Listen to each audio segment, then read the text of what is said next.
Believing that the ocean's vast, indifferent heart holds only the secrets of the deep is the gravest mistake a soul can make when stepping aboard a cruise ship. For I have witnessed the shadows that drift through polished corridors, echoes of a forbidden truth whispered from beyond the veil. Tonight, I will unveil the secrets of those floating citadels, tales so disturbing they will leave you with a persistent restlessness, a chill that clings to your bones long after the words have faded. For what you are about to hear are not mere stories, but fragments of dark visions, secrets that should never have been told, gathered from the lips of those who walked the liminal spaces where the living meet the lost. 90% won't understand this without listening until the end, for the true horror lies not in what is seen, but in what cannot be unseen. These are not passenger complaints, plucked from the fleeting dreams of a restless night, nor are they the fabrications of urban legend, spun to terrify at twilight. No, these are verified testimonies, drawn from the cold, hard logs of maritime professionals, individuals whose very careers hinge on unwavering credibility, their attention to detail honed over decades at sea. People who by law were forced to report what they witnessed, yet by company policy were compelled to forget. But some whispers cannot be silenced, some scars never truly heal. The deeper truths they encountered within the belly of these metal leviathans, these supposed havens of escape, will irrevocably alter your perception of every glossy cruise advertisement, every sun-drenched vacation brochure, every hollow promise of tranquil serenity upon the boundless ocean. For the grim truth is, when you find yourself hundreds of miles from any comforting shore, adrift amidst thousands of fleeting strangers, surrounded by nothing but the ceaseless, hungry water, you are not merely isolated from aid, you are irrevocably trapped with whatever else might have already made the voyage. And sometimes, those who sail never truly disembark. Let the whispers begin with a tale that will shatter your fragile illusions of cruise ship security. Marcus, a man forged by 8 years in the crucible of maritime security, believed himself immune to the ocean's silent terrors. His training, rigorous and all-encompassing, had prepared him for every conceivable threat: the cunning pickpocket, the drunken brawler, the rogue wave that threatened to capsize order. At 28, his reputation was carved in steel, methodical, unshakable, an observer whose gaze could pierce the darkest corners of the night. Colleagues would jest, their laughter echoing hollowly in the long, lonely hours that Marcus could detect a whisper of trouble 3 decks away, or sense a passenger's impending stumble before their feet even faltered. Yet, on a particular October night, during a routine Mediterranean crossing aboard the Ocean Majesty, his razor-sharp perception, once a blessing, would transform into an agonizing course, one that would cling to him like dried blood on a broken cross, haunting his every waking moment for the remainder of his career. The Ocean Majesty, a vessel designed for ephemeral joys, was 3 days into its 7-day pilgrimage from Barcelona to Rome, a floating city carrying 3,200 souls in search of transient escape, alongside 1,100 crew members, each a cog in its intricate, churning heart. Marcus, sequestered in the main security office on Deck 4, was a silent sentinel amidst a constellation of monitors, each screen a window into the ship's labyrinthine passages. The hours between 3 a.m.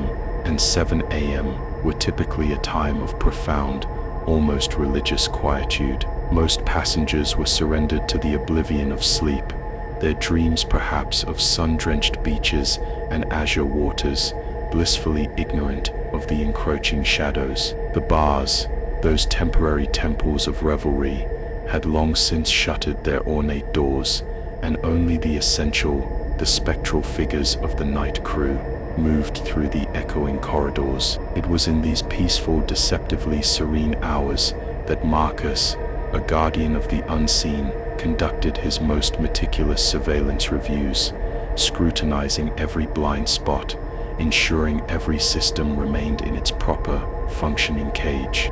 Then, at precisely 3:17 a.m., the first tremor, on camera 47, an eye watching the portside promenade on deck 7, Marcus discerned movement. A figure, dark and indistinct, glided slowly along the deck.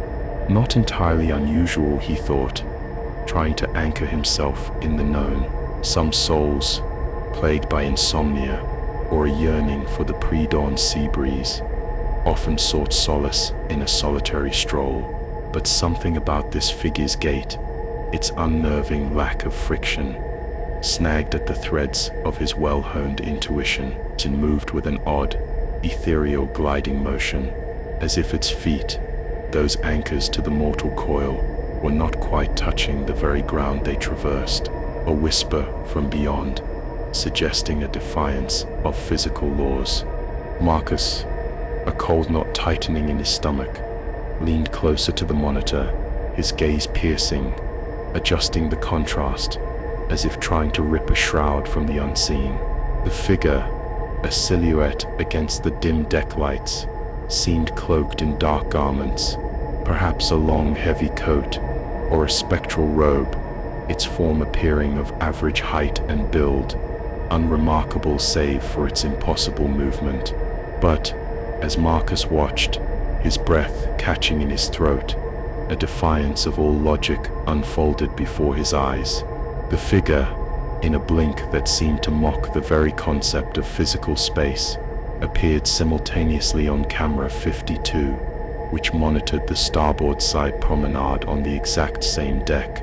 This was a location that under any natural law would demand traversing the entire width of the colossal ship, navigating through multiple corridors and public areas, a journey of significant measured time.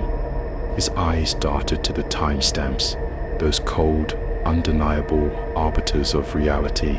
The figure had materialized on camera 52 a mere 4 seconds after its initial sighting on camera 47. "That's impossible," Marcus muttered, his voice a dry rasp in the silence of the security room. He swiftly rewound both feeds, his fingers trembling, needing to confirm the blasphemy his eyes had just witnessed. Even if a human, propelled by an adrenaline-fueled terror, sprinted at full, unyielding speed, it would consume a minimum of 2 agonizing minutes to cross from the port to the starboard on deck 7. He initiated a desperate sweep of the intermediate cameras, the silent witnesses that should have captured every footstep, every shadow of movement between the 2 impossible points. But there was nothing, a chilling void, not a single trace of the entity in any connecting corridor, any stairwell, any public space. Marcus felt his pulse, a frantic drum against his ribs, quicken its terrible rhythm as he continued his vigil over the feeds, each flicker of the screen deepening the tendrils of his dread. At 3:22 a.m., the spectral figure, a harbinger of untold horrors, materialized once more, this time on camera 31, a surveillance eye strategically positioned near the main pool area on deck 11. This was not merely another appearance, it was an ascension, a leap of 4 entire decks, placing it in a completely disparate section of the ship, a defiance of gravity and known geometry. This time Marcus, his mind, now a crucible of cold, professional fear, was prepared. He unleashed a barrage of commands, his fingers flying across the controls, meticulously checking every single camera that could possibly capture movement between deck 7 and deck 11, the elevators, the stairwells, even the hidden, crew-only service corridors, those arteries of the ship that few eyes ever saw. Nothing. The figure, a phantom of pure impossibility, had somehow, in its silent, gliding horror, traversed 4 decks vertically and appeared in a wholly different quadrant of the vessel, utterly undetected by the vast network of security cameras that stood sentinel in between. The very air in the security room seemed to thicken with an unspoken dread. But what unfolded next was a scene that made Marcus's blood run colder than the deepest abyssal current. As he watched the figure, a silent dancer of shadows, drift past the pool area, he noticed an anomaly that ripped through the fabric of all logic, tearing it to shreds. The pool deck, a bastion against the ocean's spray, was encased by towering, shimmering glass windscreens. As the figure moved, a silent, gliding specter, past these transparent barriers, Marcus's growing horror solidified into a terrifying certainty. There was no reflection. The glass, that honest mirror of the world, faithfully captured the dancing pool lights, the empty deck chairs, even the subtle, hypnotic movement of the water. Yet, the figure, that impossible walker, cast no discernible reflection whatsoever. It was as if it drank light, rather than mirrored it, a true shadow, a whisper from the other side. Marcus's hand, clammy and trembling, instinctively reached for his radio, his lifeline to Supervisor, Chief Security Officer, Patricia Hendris. But then, a moment of profound hesitation, a silent, chilling question echoed in the cavern of his mind. How could he possibly articulate this blasphemy? Who in their right mind would believe that an entity was traversing their ship like a specter, appearing and vanishing without recourse to any earthly means of passage? The words themselves would sound like the ravings of a madman, shattering his credibility, reducing his years of meticulous service to cold ashes. He made a grim decision. Document everything first. Screenshots, precise timestamps, a meticulous ledger of the impossible, a testament for when the true reckoning inevitably arrived. Over the next agonizing hour, the figure, a relentless, silent predator of perception, manifested on no less than 17 different cameras, scattered like a constellation of dread throughout the ship's sprawling anatomy. It was glimpsed within the grandeur of the main dining hall, its ethereal form, a silent counterpoint to the ghost of forgotten feasts. It glided through the vibrant, chaotic heart of the casino, a shadow among the phantom clatter of chips. It haunted the silent, expectant emptiness of the theater, a specter awaiting an audience that would never materialize. And most disturbingly, it even breached the sanctity of restricted crew areas, zones demanding the sacred keycard access that no mere ghost could possess. Each appearance was fleeting, a mere 30 to 40 seconds, a cruel teasing glimpse into the impossible, and each time, it moved with that same unnerving, silent, gliding motion, a ballet of the damned. But the most chilling realization, a truth that burrowed into Marcus's very soul, was that the figure seemed to be acutely aware of the camera locations, those cold, unblinking eyes of surveillance. Often, with an unnerving precision, it would turn its head, directing an unseen gaze directly into the lens, a silent, knowing challenge, before dissolving once more into the labyrinthine shadows of the ship. At 4:33 a.m., the weight of the impossible became too heavy to bear alone. Marcus, his voice a strained whisper, finally roused Chief Hendris from her brief respite. Patricia, a woman of sharp intellect and sharper instincts, arrived in the security office within minutes, still clad in her pajamas, yet her presence exuded an immediate professional alertness that cut through the thick air of dread. Marcus, his hand still trembling slightly, laid bare the terrifying evidence, the damning screenshots, the meticulous timestamps, the breathless account of what he had witnessed. Patricia's initial skepticism, a wall built of logic and years of experience, crumbled swiftly, replaced by a profound, chilling concern as her eyes absorbed the impossible data.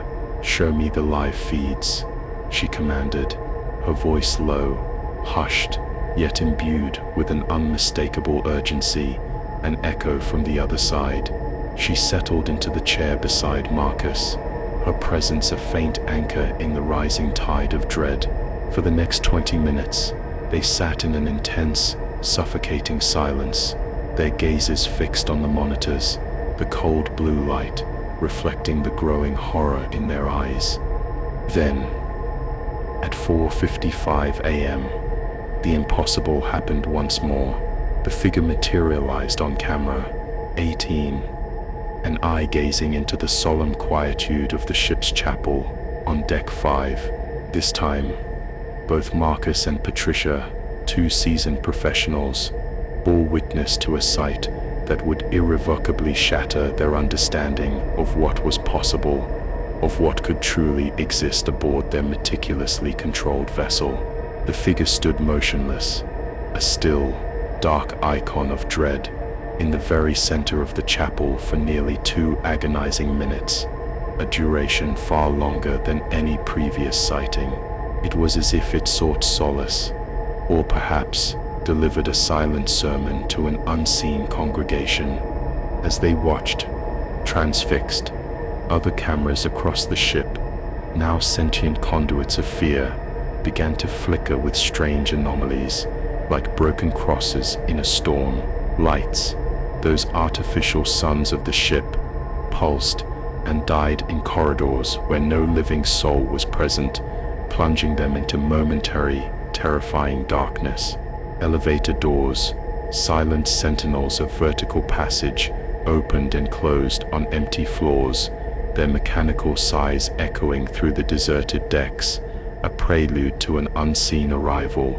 But what truly made their blood run cold, what sent a shiver down the spine of their logical minds, was the brief, unsettling glimpse on several cameras, what appeared to be water damage and rust on walls that Marcus, with absolute certainty, knew had been freshly painted and maintained in pristine condition, a whisper from beyond hinting at a past that refused to stay buried beneath the waves.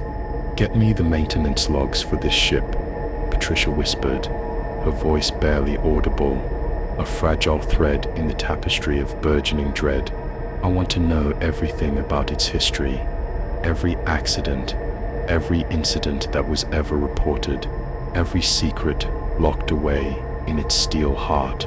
As Marcus, his fingers stiff with a cold apprehension, summoned the digital records, Patricia, her gaze unwavering, continued her vigil over the monitors. The figure had vanished from the chapel, but now, a horrifying escalation.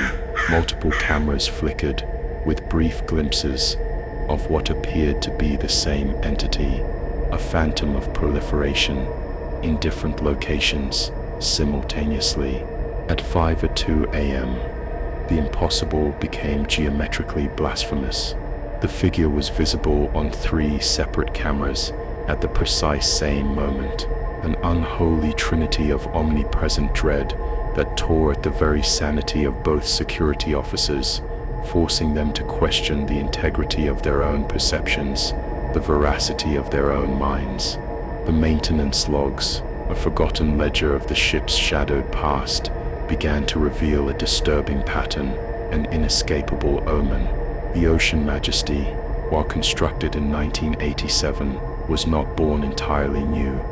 It was a Frankenstein's monster of the sea, stitched together with materials and components salvaged from an older, ill-fated vessel, the Mediterranean Star, a ship that had met its watery grave in 1962, consumed by a catastrophic engine room fire that had claimed the lives of 14 crew members. The salvaged relics included ornate decorative elements, antique furniture, and most chillingly, some of the ship's original security equipment. an unseen conduit for ancient fears. As the first pale tendrils of dawn began to pierce the ocean's inky shroud, the sightings, like ghosts retreating from the sun, became less frequent. By 6:30 a.m., the figure had vanished entirely, leaving behind only the cold ashes of their terror. Marcus and Patricia, two souls forever altered, spent the remaining 30 minutes of their shift meticulously reviewing the recorded footage, searching for any tangible proof of the night's blasphemy. But when they attempted to access the files, a final, cruel twist of the knife, they discovered that every single recording from that night had become corrupted, rendered into digital dust. The screenshots Marcus had so carefully captured were nothing but static and unholy snow. The timestamp logs, those impartial scribes of time, displayed no unusual activity whatsoever, a testament to the entity's mastery over the very systems designed to ensnare it. Chief Hendris, her voice a strained whisper, immediately contacted the ship's captain and the cruise line's corporate security division. Within hours, a team of technical specialists, their faces grim, boarded the ship during a scheduled port stop in Naples. For 2 agonizing days, they scoured the Ocean Majesty, examining every camera, every recording device, every piece of security equipment, searching for a rational explanation. Their official report, a carefully constructed edifice of lies, concluded that the incidents were the result of a cascading system malfunction caused by electromagnetic interference from a solar storm that had supposedly occurred that week. A convenient, placating lie to soothe the uneasy waters. Marcus was offered a promotion to day shift supervisor, an escape route he seized without a second thought, his hands still clammy with the memory of that gliding terror. He never worked another night shift for the remainder of his cruise ship career. The shadows of the night, now too fraught with unseen horrors. Patricia Hendris, a woman whose spirit had been touched by the forbidden, retired from Maritime security a mere 6 months later, her resignation letter citing personal reasons, a cryptic whisper that only she truly understood. The Ocean Majesty, cleansed of its visible scars, underwent a complete security system overhaul during its next dry dock maintenance period. Yet, the whispers continued. Crew members, their faces pale in the dim light of the night, continued to report strange occurrences, unexplainable phenomena during their nocturnal shifts. For some secrets, once unleashed, refused to be contained by steel and corporate policy. Marcus, now a security consultant for hotels in the sun-drenched facade of Miami, still awakens some nights, his body drenched in a cold sweat, his mind replaying the impossible movements of that figure. It moved through the ship like a predatory consciousness, owning every corridor, every deck, every shadowed corner, a true master of its domain. He has never uttered a word of what he witnessed that night to anyone beyond the hallowed confines of his immediate family, fearing the ridicule, the disbelief, the cold judgment in their eyes. But he has never for a single fleeting moment forgotten the most chilling detail of all. In those final, agonizing moments before the figure dissolved from the chapel camera's gaze, it had turned its head, its unseen eyes locking directly into the lens, and for just a split second, a blasphemous revelation, Marcus could swear he saw its face with terrifying clarity. It was the face of a man in his 30s, his uniform, an archaic garment from the 1960s, clearly that of a crew member. But it was his eyes that truly solidified the horror, eyes that held the unmistakable, soul-shattering look of someone who had died in an agony of terror, a soul forever lost, condemned to a restless, watery purgatory, never to find peace. The Ocean Majesty still sails the Mediterranean today, a floating tomb for unseen tragedies. But if you ever find yourself aboard during a night crossing, heed this warning. Pay meticulous attention to the reflections in the glass. And remember, with a persistent chill, that some passengers, once embarked, never truly disembark. Now, let us descend into our second account, a revelation that will force you to question the very fabric of reality itself aboard these floating gilded cities. For some journeys never truly end, and some souls are merely waiting for their story to be heard. Isabella Martinez, a woman whose life had been meticulously woven into the rhythm of the sea, had dedicated 12 years to the demanding role of a cabin steward, each passing cruise cementing her belief in the predictable order of the cruise industry. At 35, she was a paragon of her profession, celebrated as one of the most thorough and utterly reliable housekeeping staff in the entire fleet. Supervisors, those stern arbiters of cleanliness, lauded her almost surgical attention to detail, her uncanny ability to anticipate a passenger's desires even before they formed on their lips. Isabella, a true artisan of comfort, took immense pride in her craft, treating each stateroom not as a transient space, but as if it were her own sacred home, ensuring every surface gleamed with an impossible polish, every amenity arranged with mathematical precision, a testament to her unwavering commitment to perfection. Yet, on a seemingly routine 7-day Caribbean cruise in a placid November, her very meticulousness, that once praised virtue, would lead her to unearth something that defied all logical explanation, a secret whispered from beyond, echoing through the empty corridors. The Caribbean Princess, a beacon of modern luxury, had slipped its moorings from Fort Lauderdale on a languid Sunday evening, its compass set for the exotic allure of Cozumel, Jamaica, and Grand Cayman. Isabella, a guardian of comfort, was assigned to Deck 9, her domain encompassing 32 staterooms on the port side of the majestic vessel. Her routine, a ritualistic dance of order, was immutable. Begin at 8 a.m. with the early checkout rooms, proceed systematically down the echoing corridor, and conclude by 3 p.m., leaving ample time for her rigorous quality control checks. She had navigated this specific route for 3 years, her intimate knowledge extending to every idiosyncratic quirk of every single room, from the balcony door in 9024 that demanded an extra insistent push to properly latch, to the shower in 9031, whose water pressure whispered a slightly softer song than the rest. These were the comforting constants of her world, until they weren't. On Tuesday morning, the third day of the cruise, Isabella approached stateroom 9042, her master keycard a familiar weight in her hand, her cleaning supplies a silent promise of order.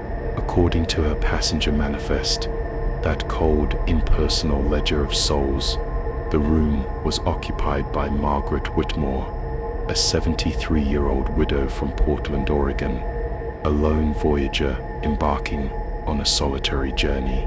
Isabella had knocked politely at 8:15 a.m., her knuckles making a soft rhythm against the polished wood, and received no response, an entirely typical occurrence for passengers either surrendering to the embrace of sleep or already partaking in the morning's lavish breakfast. She slid her keycard into the slot, the soft click echoing in the quiet corridor, and called out housekeeping, as was her unwavering custom.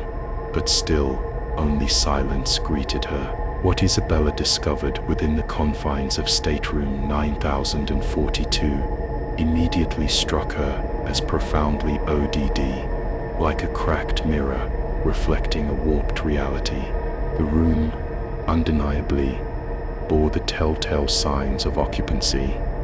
The bed, a canvas of restless slumber, was unmade, its sheets a tangled testament to a body recently risen. Personal belongings, Fragments of a life lived lay scattered with an almost deliberate care across the dresser, each item a silent witness. Wet towels, their dampness clinging to the air, lay casually discarded in the bathroom, a recent use implied. A half-finished crossword puzzle, a solitary intellectual pursuit, rested on the small table by the balcony door, a pen poised beside it, as if its owner had simply, momentarily, stepped away from their contemplative diversion. The closet, a silent repository of identity, contained several outfits, hanging neatly, including a formal dress, seemingly laid out in anticipation of the evening's dinner service, a promise of future elegance. Most telling of all, prescription medications, those fragile anchors to mortality, rested upon the nightstand, alongside reading glasses and a romance novel, a bookmark marking its halfway point, a life in suspension. Yet, something felt profoundly, unsettlingly wrong. Isabella, a veteran of over a decade spent meticulously cleaning passenger rooms, had developed an almost preternatural instinct for deciphering the subtle, unspoken language of how people truly inhabited these temporary, transient spaces. The belongings within room 9042, however, seemed to defy this unspoken grammar. They appeared, to her discerning eye, too perfectly arranged, too meticulously placed, as if they had been staged, rather than naturally accumulated through the organic, messy ebb and flow of daily use. The toiletries in the bathroom, those intimate accoutrements of personal care, were positioned with a mathematical precision that verged on the unnatural. The clothes in the closet, those silent witnesses to identity, hung with an almost exactly equal spacing between each garment, a chilling testament to an unseen hand obsessed with a spectral order. Isabella, a cold unease settling in her stomach, completed her cleaning routine, but the persistent, nagging sensation that something was profoundly amiss clung to her like a shadow, following her throughout the remainder of her day. That evening, as the final tendrils of her shift began to recede, Isabella, unable to shake the persistent chill, decided to consult with guest services about Mrs. Whitmore. She had navigated the labyrinthine corridors of cruise ships long enough to understand that solo elderly passengers sometimes required an additional layer of attention, a quiet vigilance. She simply wanted to ensure that everything, in the grand scheme of things, was truly all right. "I'm checking on the guest in 9042, Isabella stated, her voice striving for an unruffled professionalism as she addressed Maria Santos, the evening guest services supervisor, Margaret Whitmore. "I cleaned her room today, but I haven't seen her around the ship, and I just wanted to make sure she's okay." Maria, a flicker of professional curiosity in her eyes, pulled up the passenger database on her computer, her fingers a rapid blur across the keyboard. After a few moments, she looked up, her expression now a mask of utter bewilderment. "I'm not showing any passenger named Margaret Whitmore in room 9042, Maria stated, her voice laced with a genuine confusion. "According to our records, that room is unoccupied for this sailing." Isabella felt a profound icy chill snake its way down her spine. A whisper from beyond that spoke of impossible truths. "That's impossible," she retorted, her voice edged with a desperate urgency. "The room is clearly being used. There are personal belongings, medications, clothes in the closet. Someone is definitely staying there." Maria, her brow furrowed in consternation, double-checked her records, even placing a call to the main guest services office to verify the information against every available system. Every single database, every cold, unfeeling electronic ledger yielded the same impossible result. Room 9042 was listed as unequivocally unoccupied, with no passenger assigned to it for the entire 7-day cruise. There was no record of anyone named Margaret Whitmore on the ship's manifest. Not a single payment had been processed for that particular stateroom. This has to be a system error, Maria concluded, clinging to the fragile comfort of logic. Sometimes passengers get moved between rooms, or there are last-minute changes that don't update properly in all our databases. I'll have someone from IT look into it tomorrow. But Isabella, her mind now a maelstrom of disquiet, simply could not shake her profound unease. The shadows were lengthening, and the whispers were growing louder. The next morning, Isabella approached room 9042, a complex cocktail of gnawing curiosity and profound apprehension churning within her. Once again, her knock against the door was met with a hollow, echoing silence. When she entered with her keycard, the room remained in the exact same state as the previous day, undeniably occupied, yet eerily empty, and permeated with that same unsettling, artificial arrangement of its contents. This time, Isabella, driven by an insatiable professional unease, decided to meticulously examine the belongings with a surgeon's precision. The prescription bottles, those small opaque vessels of fleeting hope, resting upon the nightstand, were for medications she immediately recognized: heart medication, blood pressure pills, and arthritis treatment, the common ailments that tether humanity to its fragile mortality. But as her gaze sharpened, focusing on the labels, her blood ran cold. The prescription dates, those undeniable markers of time, were from 1987, and the pharmacy listed its name, a relic of a bygone era, was in a town she had never, in all her years, ever heard of. A ghost town on a ghost ship. The romance novel on the bedside table, its pages yellowed with the passage of decades, was a paperback edition that looked impossibly old. Its cover design, a distinctly vintage echo from the past, a silent whisper from the 1980s. Isabella, a growing dread tightening its grip around her heart, opened the closet, those silent, waiting wardrobes of identity, to scrutinize the clothing with even greater care.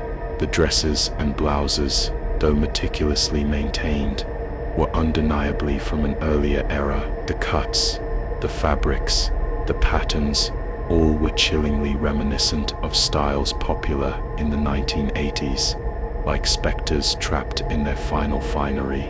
Even more disturbing, when she checked the tags, her fingers brushing against ghost fabric, she found that several items bore the names of department stores she knew, with an absolute certainty, had gone out of business years ago, their physical structures reduced to cold ashes, their names now mere echoes. The crossword puzzle on the table, that intimate intellectual pursuit, was not from a recent newspaper, but from one dated November 15th, 1987, exactly 36 years ago to the very day. The pen lying beside it was not a modern ballpoint, but an old-fashioned fountain pen, its nib hinting at a slower, more deliberate era. And the handwriting in the partially completed puzzle, those careful, deliberate scripts, belonged to a style that Isabella's own grandmother might have used, a lost art of penmanship from a bygone generation, a whisper from the past etched in ink. Isabella's hands, clammy and shaking, recoiled from the table, a profound primal fear seizing her. She swiftly, almost desperately, completed her cleaning routine and immediately sought out her supervisor, Carmen Vega, a woman whose 20 years navigating the labyrinthine waters of cruise ships had supposedly rendered her immune to all the ocean's surprises, from medical emergencies to the petty squabbles of passengers. "Carmen, I need you to come look at something in room 9042, Isabella urged, her voice a strained, barely controlled whisper, fighting to keep it steady against the rising tide of her terror. "There's something very, very wrong with this situation, Carmen," her face a mask of professional skepticism, followed Isabella to the stateroom, listening intently as Isabella recounted the impossible discrepancy in the guest services records and the chilling evidence of the vintage belongings. When they stepped into the room together, the subtle, unsettling energy immediately shifted. Carmen's expression, initially composed, grew increasingly serious, her eyes, those seasoned observers, widening slightly as she examined the undeniable evidence Isabella had painstakingly unearthed. "I've never seen anything like this," Carmen admitted, her voice a low murmur as she tentatively picked up one of the anachronistic prescription bottles. "These dates, this is impossible, a blasphemy against time itself, but everything here looks so real, so lived in, so utterly, undeniably present." Carmen, her logical mind struggling against the tide of the inexplicable, immediately contacted the ship's security office, her words imbued with a new, unsettling urgency. She requested that Chief Security Officer David Park meet them at the stateroom without delay.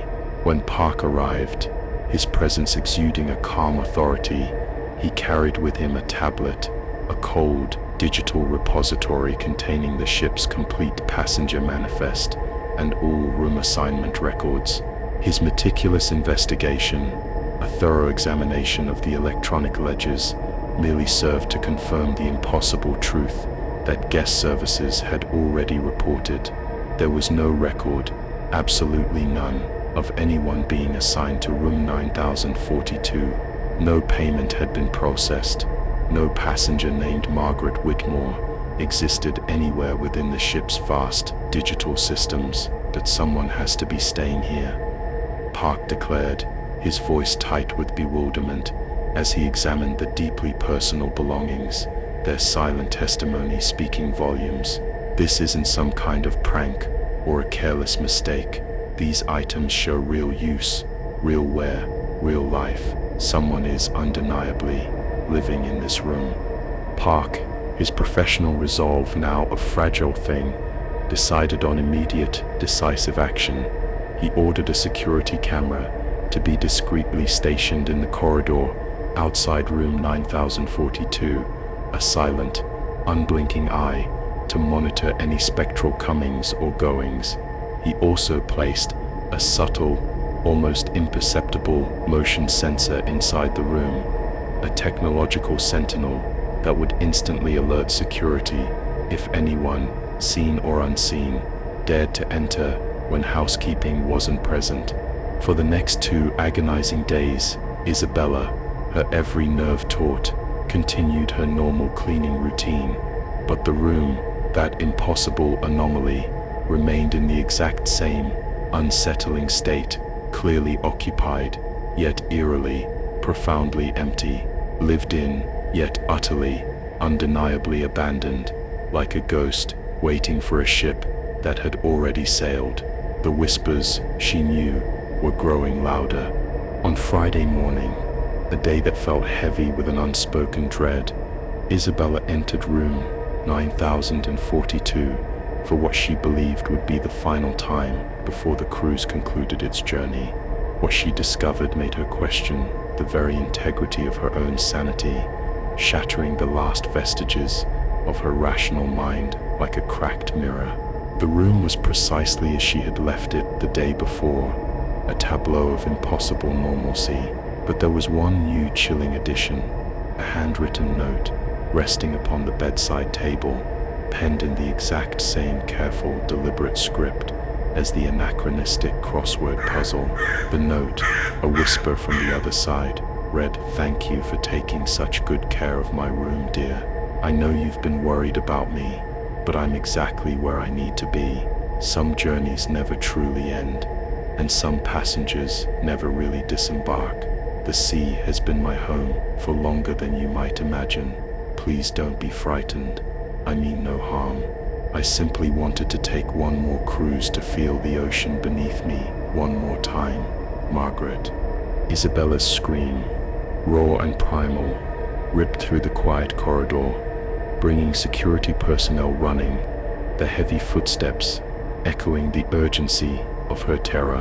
When Chief Park arrived, his face grim with unspoken dread, he found Isabella standing in the corridor, rigid with fear, utterly refusing to re-enter the room that now held the undeniable truth of a haunting. The note, that chilling testament to a spectral presence, was carefully photographed and meticulously bagged as evidence, its delicate paper now a key to a profound, unsettling mystery. The room, its secrets now irrevocably exposed, was immediately sealed, awaiting a full corporate investigation, a futile attempt to contain the whispers. The cruise line's corporate security team, a phalanx of grim-faced professionals, boarded the ship the moment it returned to Fort Lauderdale. Their investigation, a desperate scramble for logic in the face of the impossible, revealed a truth that clawed at the edges of their understanding. A passenger named Margaret Whitmore had indeed sailed on the Caribbean Princess, but it was in November 1987, on the ship's maiden voyage, a testament to a past that refused to stay buried. According to the meticulously unearthed records, Margaret had been a 73-year-old widow from Portland, Oregon, a solitary traveler, just as Isabella had surmised. She had occupied room 9042, its spectral echo now confirmed, and she had been reported missing on the final day of that long-ago cruise. Her body never found, the official report concluding that she had likely, tragically fallen overboard during the night, swallowed by the insatiable sea. The personal belongings found in the room, those ghostly relics of a past life, were removed and carefully stored in the ship's security office. Yet, in a chilling twist, they vanished during the very next sailing, dissolving into the ether as if reclaimed by their spectral owner. Room 9042, now forever tainted, was converted to crew storage, but staff members, their faces pale, reported an undeniable sensation of being watched whenever they dared to enter its confines. The room, its dark history too potent to ignore, was eventually sealed permanently, the official explanation a flimsy facade of structural concerns, a convenient lie to quell the rising tide of fear. Isabella, a soul forever marked by the encounter, transferred to a different cruise line within a month, desperate to escape the echoes of Margaret's eternal journey.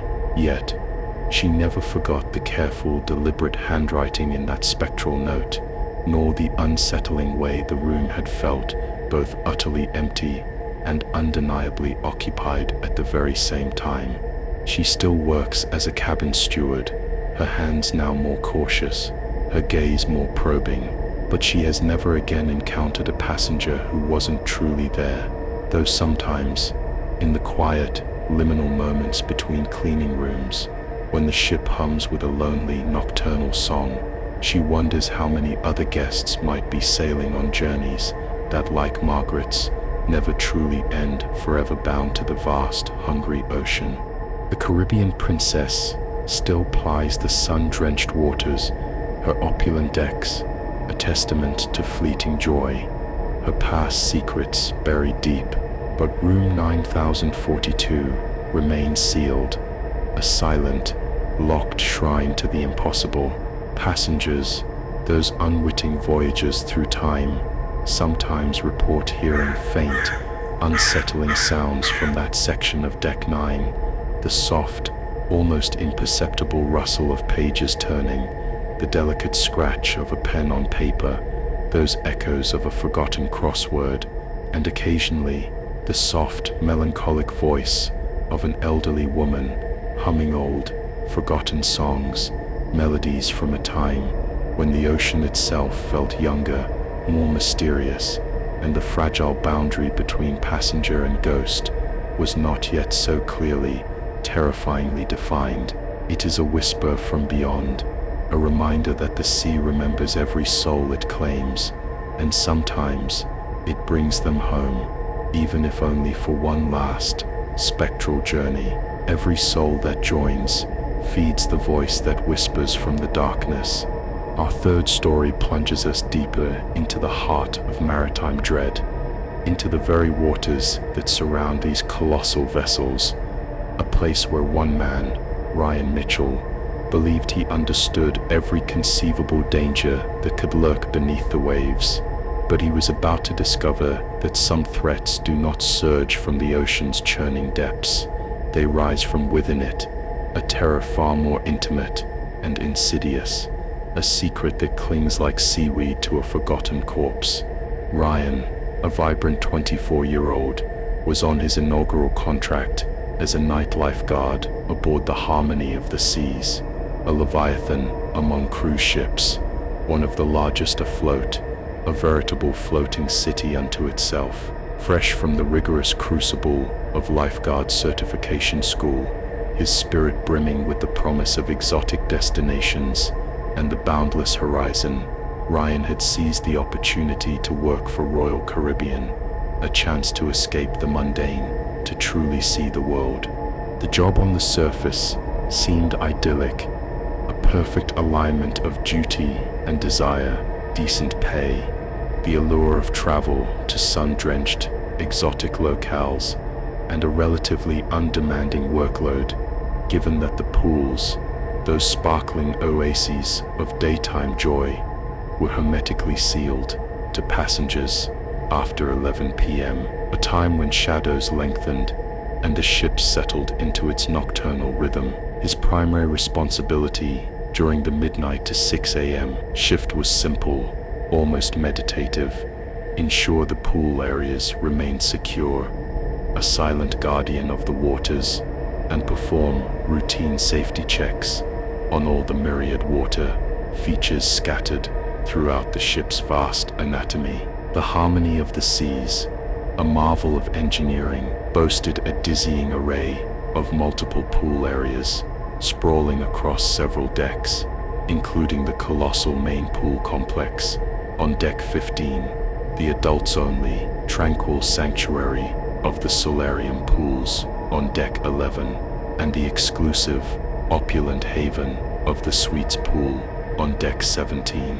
Ryan's rounds, a solitary pilgrimage through the silent, echoing decks, took him through each area every 2 hours, a methodical dance of duty.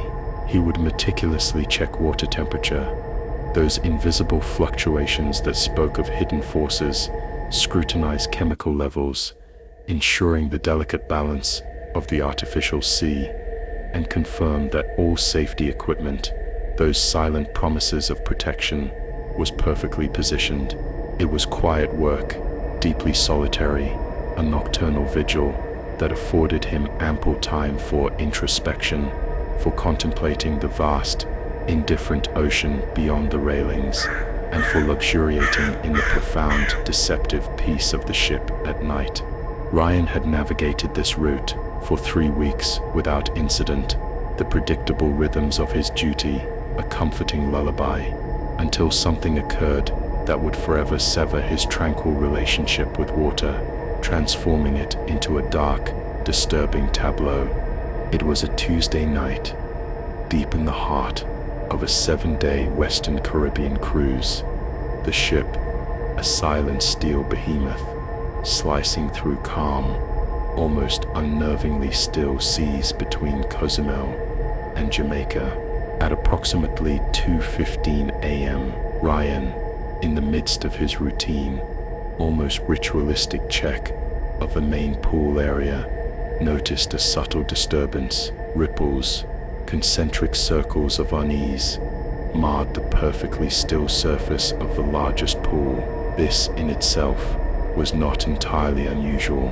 The ship's ceaseless movement, that gentle, underlying tremor, could sometimes conjure small, ephemeral waves in the pools, and the filtration system, its unseen machinery, a constant hum beneath the surface, occasionally caused minor, fleeting surface disturbances. But these ripples, he realized with a growing knot of dread in his stomach, were different. They moved with a deliberate, almost sentient pattern, creating perfect, expanding circles that seemed to originate from the deepest, darkest end of the pool, as if something large, something unseen, was moving with a cold, purposeful grace beneath the pristine surface. Ryan, a primal alarm now echoing in the silent chambers of his mind, approached the pool's edge, his gaze piercing the water's surface, seeking an answer to the impossible. The underwater lights, those artificial suns, cast an eerie, spectral blue glow throughout the pool, illuminating every single tile on the bottom, a mosaic of blue and white. The water, a deceptive mirror, was crystal clear, utterly transparent. He could see all the way to the drain covers at the deepest, most inaccessible point, a cold, empty abyss. There was nothing there, no debris, no malfunctioning equipment, nothing, absolutely nothing, that could possibly explain the deliberate concentric ripples he had just witnessed. He checked his watch, the cold, metallic face mocking his certainty. 2:17 a.m. Ryan, a professional clinging to the fragile comfort of protocol, made a terse note in his logbook about the unusual water movement, a clinical description masking a rising tide of unease, and continued his rounds, his heart now a frantic drum against his ribs. But as he made his way toward the hot tubs, those bubbling cauldrons of relaxation, to meticulously check their temperature settings, he heard something that made his blood run cold, a sound that ripped through the ship's nocturnal silence like a knife through silk, the unmistakable sound of someone swimming. It was rhythmic, deeply resonant, the steady splash of arms cutting through the water with powerful, unseen strokes, the relentless, propulsive kick of legs, propelling an invisible body forward through the chlorinated depths, the occasional, almost desperate gasp of breath between strokes, a testament to exertion. Ryan, his body rigid with a sudden, profound terror, spun around to face the main pool. Its surface was now perfectly, unnervingly still, reflecting the deck lights like a polished, obsidian mirror. Yet, the swimming sounds persisted, growing stronger, more distinct, more terrifyingly present. He could now discern the swimmers' breathing, becoming increasingly labored, as if they were pushing themselves through an intense, almost inhuman workout, defying the very laws of exertion. The splashing, once rhythmic, now grew more frantic, more desperate, as if the invisible entity was struggling, fighting for its very existence, battling against an unseen current, a silent struggle in a silent pool. "Hello?" Ryan called out, his voice a fragile thread, echoing unnervingly across the utterly empty deck. "Pool areas closed. You need to exit the water immediately." The swimming sounds, as if commanded by an invisible hand, ceased abruptly. The ensuing silence, profound and absolute, was so complete that Ryan could hear the frantic, accelerated pounding of his own heart in his ears, a frantic drumbeat against the silence of the night. He snatched his flashlight, its beam a meager weapon against the encroaching darkness, and swept it across the entire pool area, meticulously searching every corner, every shadow, every conceivable hiding spot. The deck, a vast, empty expanse, was completely deserted. The silence was now a crushing weight. Ryan's rigorous training, that bedrock of his professional identity, immediately kicked in, overriding the primal fear. He contacted the ship's security office via his radio, his voice a tight, strained whisper. "Security, this is Pool Watch. I need someone to respond to the main pool area on deck 15. Possible, unauthorized swimming activity." Security officer Lisa Chen, her face a mask of professional duty, arrived within 5 minutes, accompanied by her partner, Officer David Kim. Ryan, his voice still trembling with the aftershocks of the impossible, explained, in hushed, urgent tones, what he had heard. Together, the three of them conducted a thorough, painstaking search of the entire pool complex.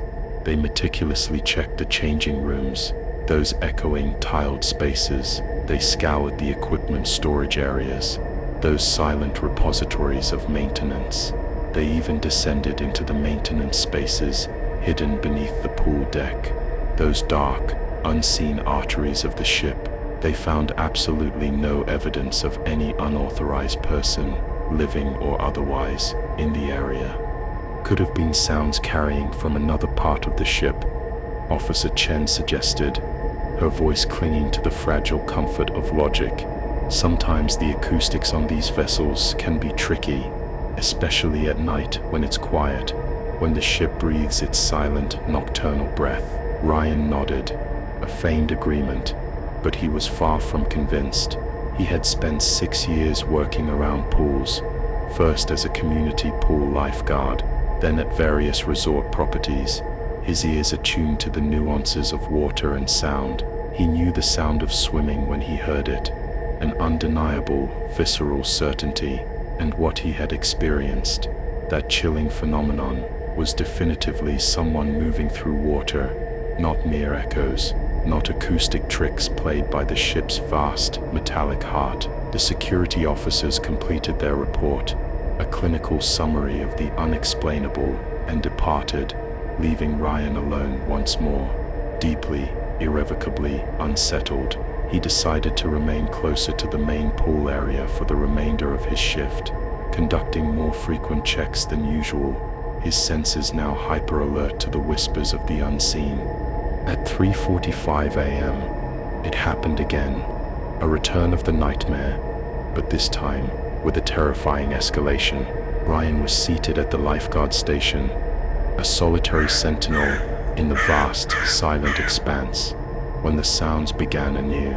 The swimming was now more intense, more powerful than before, with strokes that suggested a being in truly excellent physical condition, a superhuman strength. But what made this recurrence even more disturbing, what sent a fresh wave of icy terror through his veins, was that Ryan could now hear the swimmers breathing with chilling clarity, deep, rhythmic inhalations and exhalations, a profound guttural rhythm that spoke of someone engaged in serious athletic training, a being pushing itself to the very limits of its spectral endurance.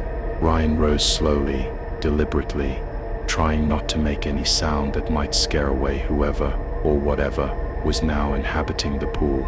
He moved with a calculated stealth toward the water's edge, his flashlight ready, a silent, unlit beacon, but not yet activated, his instincts screaming for caution.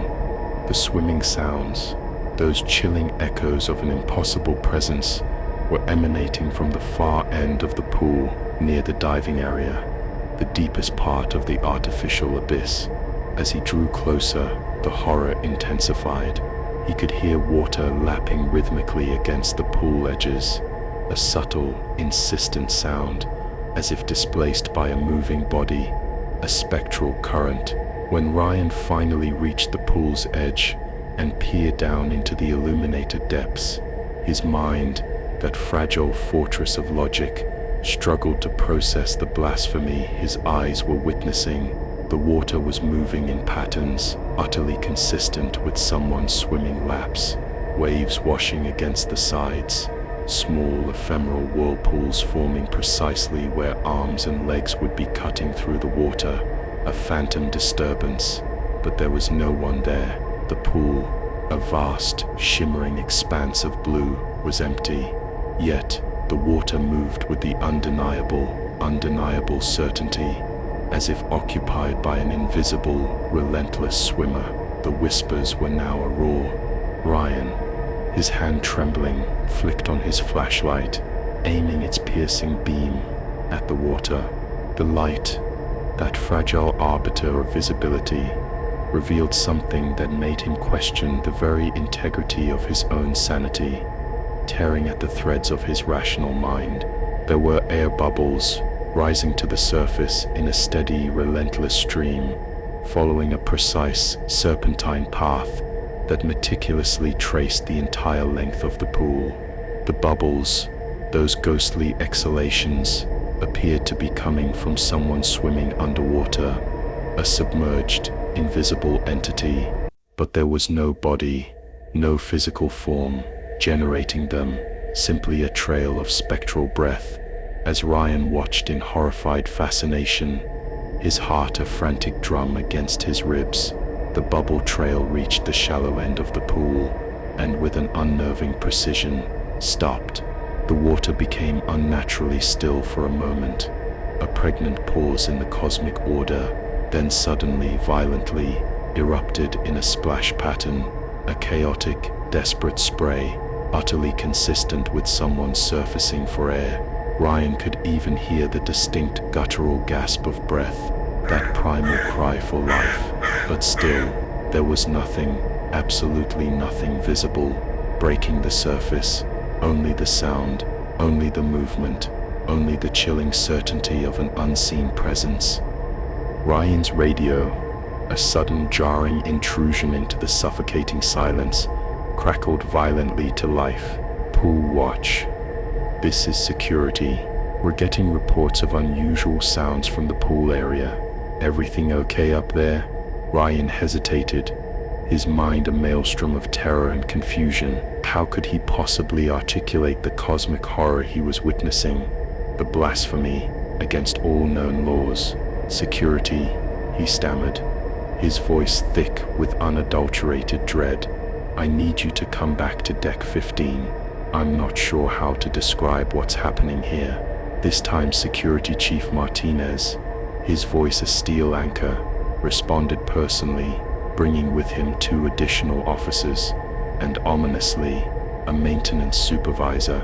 Ryan, his body still trembling, led them through the horrifying tableau he had observed, pointing out the wet footprints, those undeniable markers of an impossible presence, still visible on the deck, slowly fading into nothingness. Chief Martinez, his face grim, examined the prints with meticulous care, taking photographs and precise measurements, as if documenting a crime committed by a ghost.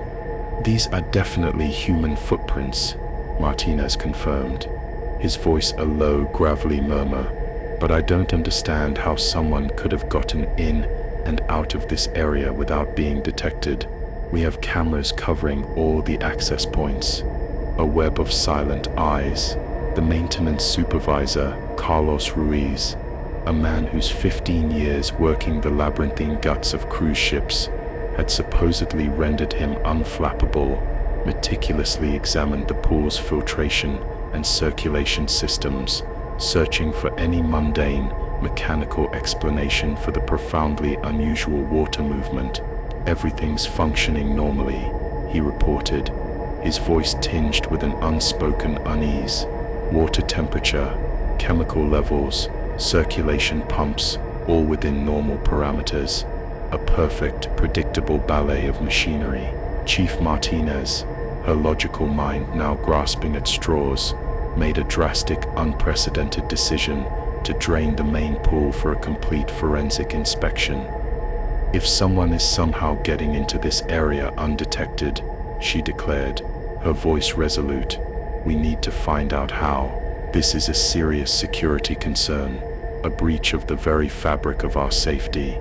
The pool, a vast, empty maw, was slowly drained over the next 4 agonizing hours, its chlorinated depths receding to reveal nothing but cold, blue tiles.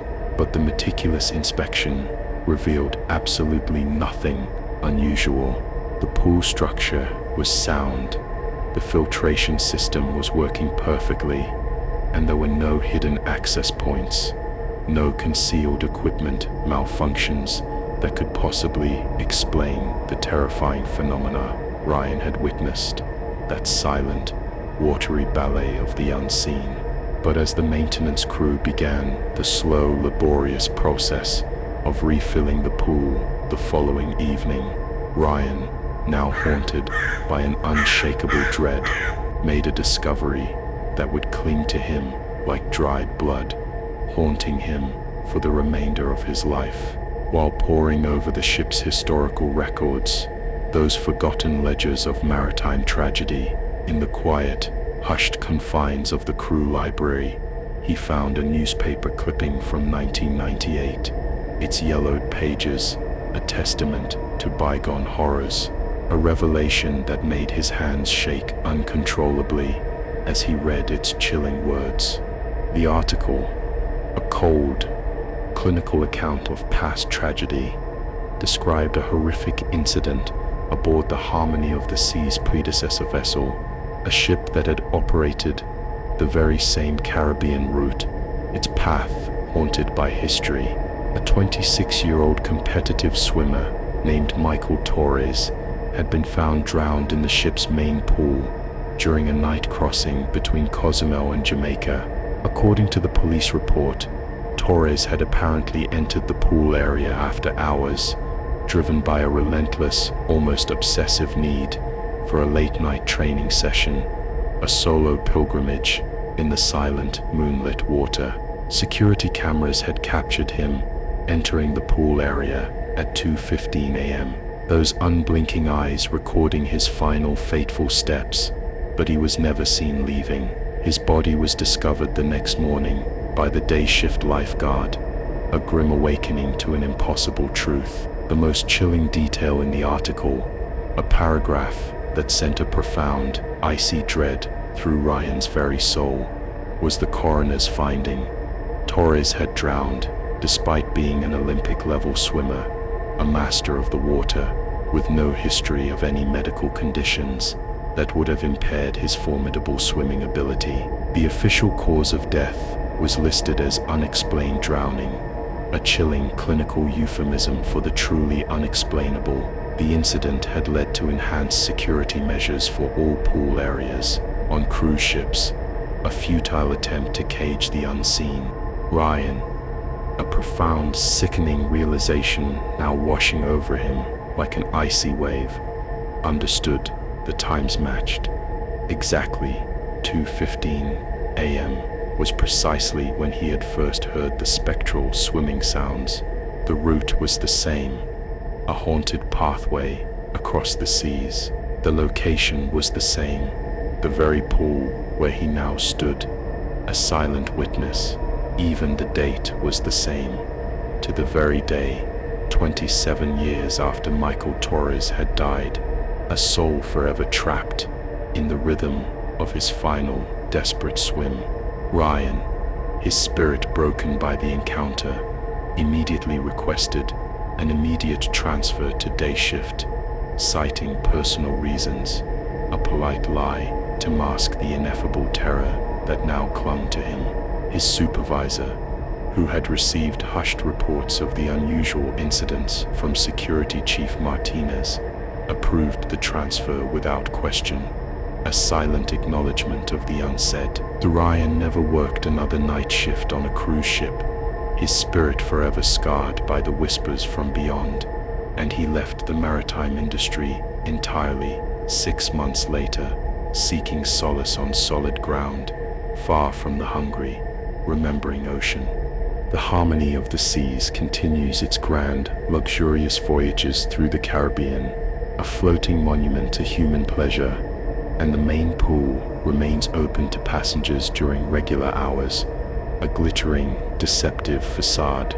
But night shift lifeguards are now assigned in pairs, a silent, unspoken acknowledgement of the unseen terrors that lurk in the depths, and the pool area is equipped with motion sensors, hyper-alert sentinels that instantly alert security to any movement after hours, a futile attempt to cage the impossible. Despite these meticulous precautions, crew members occasionally report hearing the chilling, unmistakable sounds of swimming from the main pool during night crossings between Cozumel and Jamaica, a persistent echo of an eternal race, a whisper from the deep that refuses to be silenced. Ryan now toils as a swimming instructor at a community center in his hometown of Phoenix, Arizona, as far from the hungry, remembering ocean as he can possibly manage. seeking solace in the mundane, in the predictable, shallow depths of a landlocked pool.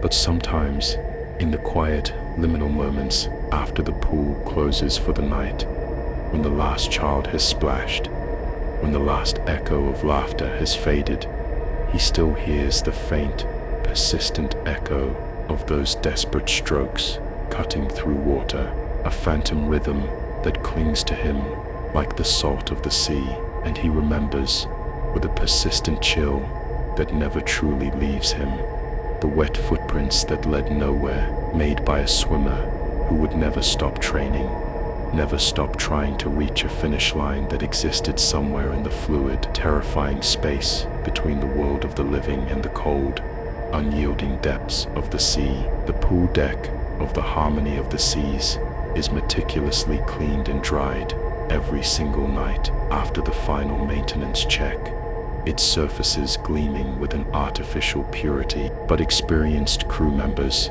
those who have learned to heed the whispers, have developed an unspoken understanding.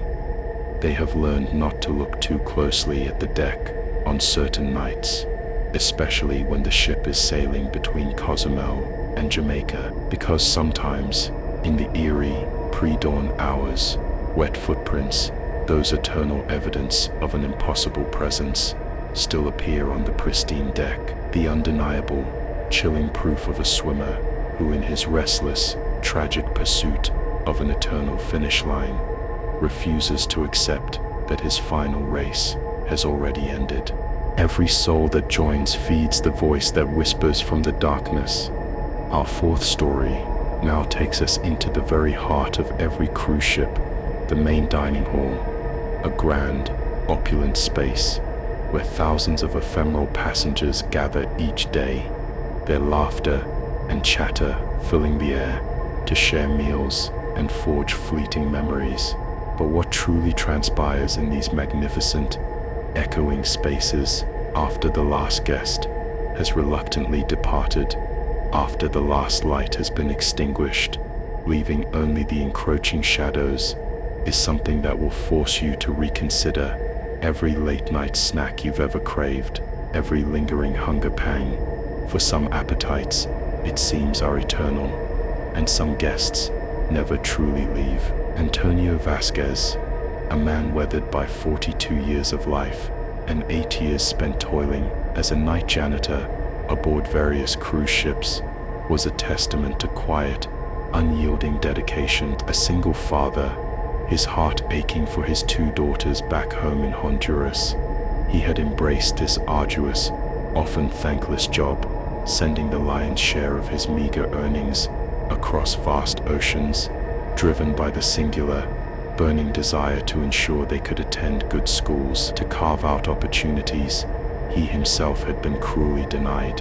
Antonio, a silent, almost invisible presence, was renowned among the crew for his unshakable work ethic, his unwavering reliability, a constant in a world of transient faces.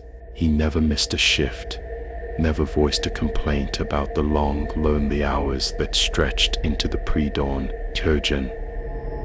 And he took immense, almost spiritual pride in meticulously maintaining the pristine condition that passengers, in their oblivious luxury, expected when they entered the dining areas each morning, their senses awakening to fresh tablecloths and gleaming silverware. The Royal Majesty, a mid-sized cruise ship, now a silent, steel leviathan, cutting through the Mediterranean, plied its 7-day routes, and Antonio, a solitary guardian, was solely responsible for the overnight cleaning of the main dining hall, a truly colossal space, an echoing cathedral of consumption, capable of accommodating over 1,200 passengers across its 2 opulent levels. The dining hall, a testament to bygone elegance, boasted shimmering crystal chandeliers, towering marble columns that reached for the heavens, and floor-to-ceiling windows that during daylight hours offered breathtaking, panoramic ocean views. But at night, when Antonio worked alone, guided only by the sparse, spectral glow of emergency lighting. The space shed its daytime facade, transforming into a completely different, far more unsettling character, a stage for the unseen. Antonio's routine, a methodical, almost ritualistic dance with cleanliness, was executed with an almost monastic efficiency. He would begin precisely at 1:30 a.m. after the last of the late-night room service orders had been dispatched to the waiting cabins, after the kitchen staff, weary and silent, had completed their final, exhaustive cleaning. He would commence his solitary vigil on the upper level, working his way systematically through each section, his movements precise and deliberate, wiping down tables until they gleamed, sanitizing chairs with an almost religious fervor, mopping floors until they reflected the sparse emergency lights like dark, polished obsidian, ensuring every single surface was utterly spotless, ready for the breakfast service that would begin its bustling symphony at 6 a.m. The work, though profoundly solitary, was imbued with a strange, almost meditative peace, a quiet dignity, and Antonio, in the long silent hours, had grown to appreciate the profound quietude of maintaining these grand spaces, these temporary temples where people gathered to celebrate fleeting special occasions and to forge ephemeral, often forgotten, lasting memories. It was during his 4th week aboard the Royal Majesty that Antonio first heard the sounds, a subtle, chilling symphony that would irrevocably shatter his understanding of what truly lingered in the ship's grand, echoing spaces after dark, a whisper from beyond the grave. He was meticulously cleaning the upper level of the dining hall, his movements precise, almost mechanical, working near the starboard windows, those dark, unblinking eyes gazing out into the vast, indifferent ocean. When he heard it, the unmistakable, delicate clink of silverware against fine china. The sound was faint, a ghostly whisper, but utterly distinct, an ethereal percussion, the subtle, elegant rhythm of a formal dinner service already in progress. Antonio, his movements abruptly halted, paused in his work, every nerve now taut, and listened with a new profound intensity. The sounds, he realized with a creeping dread, were emanating from the lower level of the dining hall, a section he had not yet begun, the meticulous ritual of cleaning. He could discern the soft, almost imperceptible murmur of conversation, the occasional, delicate peal of laughter, and the subtle, almost subliminal sounds of people enjoying a meal together, a symphony of forgotten pleasure. This, he thought, trying to anchor himself in the familiar, wasn't entirely unusual. Sometimes, crew members, seeking solace or a moment of respite, would gather in public spaces during their off hours. It was entirely possible, he reasoned, that some of the kitchen staff were partaking in a late meal after their arduous shift. But as Antonio listened more carefully, tuning his senses to the whispers, something about the sounds, something profoundly unsettling, troubled him deeply, like a splinter of dread beneath the skin. The conversation, he now realized, was too formal, too refined, too exquisitely precise for the casual, often boisterous interactions of the crew. He could discern the gentle, almost musical clink of wine glasses, the delicate rustle of cloth napkins, those symbols of forgotten elegance, and what sounded undeniably like a string quartet, its melodies an ethereal tapestry, playing softly in the background, a ghostly serenade. These were not the sounds of a casual crew gathering. These were the unmistakable, opulent sounds of an elegant grand dinner party, a tableau vivant from a bygone era, now playing out for an unseen audience. Antonio, a growing dread tightening its grip around his heart, made his way to the ornate staircase, that silent, spiraling pathway that connected the two levels of the dining hall. As he descended, each step a tremor through the silence. The sounds grew clearer, more distinct, more terrifyingly present. He could now make out individual voices, a woman's delicate laughter, a ripple of mirth at something amusing to man's resonant voice, commenting with practiced connoisseurship on the quality of the wine. Another voice, polite and refined, requesting the salt to be passed across an invisible table. The conversation, he noted with a fresh wave of unease, was in English, but imbued with accents and speech patterns that seemed distinctly old-fashioned, a whisper from another time, as if the speakers belonged to a different, forgotten era. When Antonio finally reached the bottom of the stairs, his heart a frantic drum against his ribs, he found himself looking out over the lower dining level, a vast, echoing expanse of polished wood and empty tables.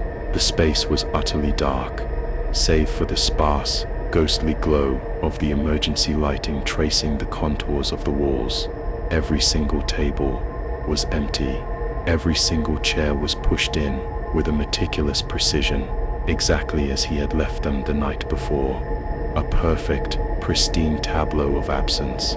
But the sounds, those impossible echoes of a vibrant past, continued, now so clear, so minutely detailed, that Antonio could almost see the ethereal diners who were creating them, their forms shimmering just beyond the veil of his perception.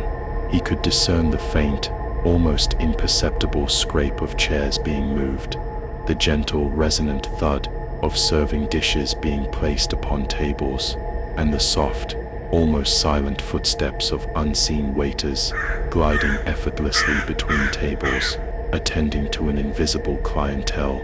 Most unnervingly, a detail that solidified the horror in his soul, he could hear the distinct, intimate sounds of eating, the careful, deliberate cutting of meat, the gentle slurp of soup being consumed, the satisfied sighs of people savoring a meticulously prepared meal.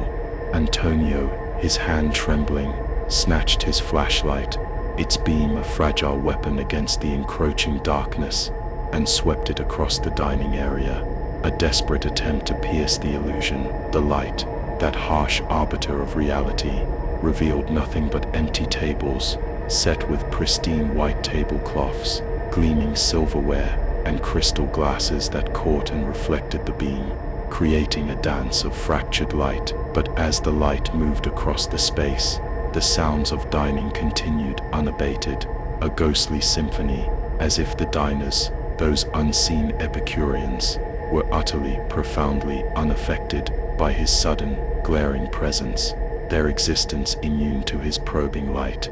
"Hello," Antonio called out, his voice a strained, uncertain whisper in English, then, almost instinctively repeated the greeting in his native Spanish. "Is someone here? The dining room is closed." The ghostly conversation, a subtle ripple in the fabric of silence, paused for a moment, as if the invisible diners had heard his intrusion and were now carefully, almost politely, considering how to respond, how to address the unwelcome presence of the living. Then, to Antonio's profound, bone-chilling amazement, a woman's voice, refined and utterly distinct, answered him directly, her words echoing from the empty air. "Good evening," the voice said, imbued with a refined accent that Antonio, for all his experience, couldn't quite place, a whisper from a forgotten world. "Please don't be alarmed. We're just finishing our dinner. We'll be gone shortly." Antonio's hands, now shaking uncontrollably, were a testament to the visceral terror that gripped him. He swept his flashlight beam frantically toward the source of the voice, that disembodied presence. The light, that fragile arbiter of reality, revealed nothing but empty space, an expanse of polished wood and pristine white linen, yet he could hear the woman's voice with chilling clarity, as if she were standing just a few feet away from him, her spectral form shimmering just beyond the veil of perception. "I don't understand," Antonio stammered, his voice thick with a profound, almost paralyzing fear. "Who are you? How did you get in here?" "We've been dining here for many years," a man's voice replied, this one imbued with a subtle, unmistakable British accent, a voice from a bygone era. "This is our table, number 47, by the window. We always request the same table when we sail. It's a tradition." Antonio, his gaze drawn by an invisible thread, looked toward the area where the voices seemed to be emanating from, a silent spectral gathering. Table 47 was indeed by the windows, meticulously set for 8 unseen people, with the same pristine place settings as every other table in the room, a chilling tableau of preparedness. But as he watched, transfixed by a sight that ripped the fabric of his sanity, he saw something that made his blood run cold, solidifying into icy dread. One of the wine glasses at the table, a delicate crystal chalice, slowly, imperceptibly, tilted, as if being lifted by invisible, spectral hands. The glass rose several inches into the empty air, paused for a moment, as if an unseen mouth were taking a leisurely sip, then gently, gracefully, returned to its place on the table, a perfect, ethereal pantomime of life. "This is impossible," Antonio whispered, backing slowly, hesitantly toward the stairs, his mind reeling from the assault on all logic.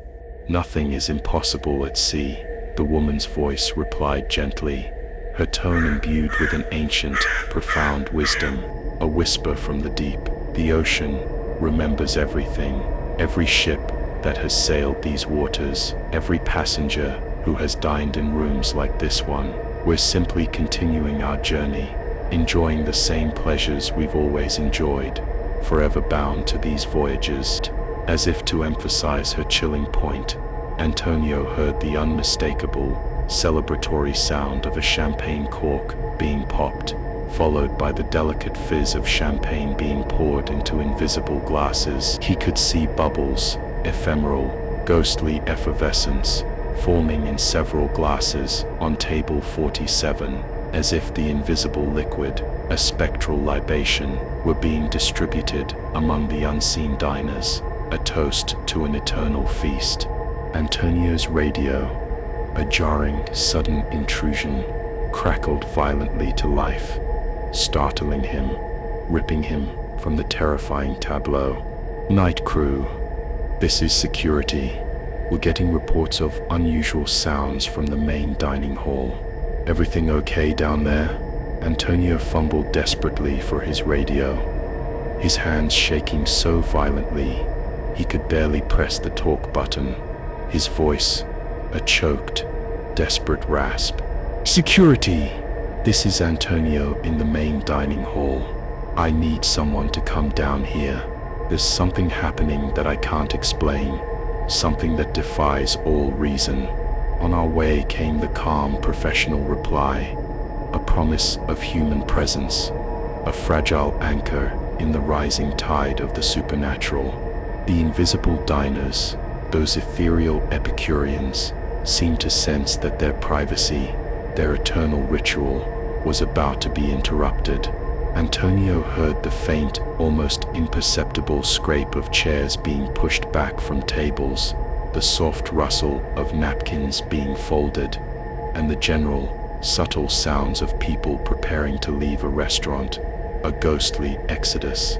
"It's time for us to go," the woman's voice said, now seeming to emanate from closer to Antonio's trembling position, her tone imbued with a melancholic resignation. "Thank you for not being frightened of us. Most people are, you know."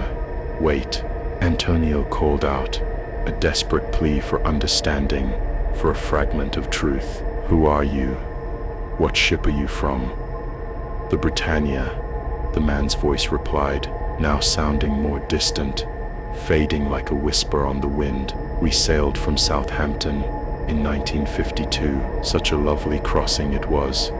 Until the storm, Antonio felt a profound icy chill run through him, a cold hand grasping at his heart. He knew maritime history well enough to recognize the chilling reference, a name etched in the annals of tragedy. The Britannia had been a luxury liner, a grand, opulent vessel that had met its catastrophic end in the frigid, unforgiving waters of the North Atlantic in 1952, consumed by a severe, unforgiving storm. Over 400 passengers and crew had been lost to the hungry depths, swallowed by the sea, including many who had been, in their final moments, dining in the ship's grand ballroom.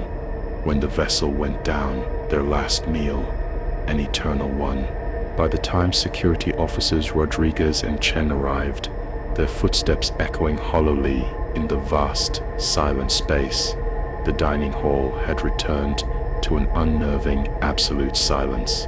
Antonio, his face pale and drawn, led them through the space, his hand trembling as he pointed out table 47, the epicenter of the spectral feast, and recounted, in hushed, urgent tones, the terrifying experience he had just endured.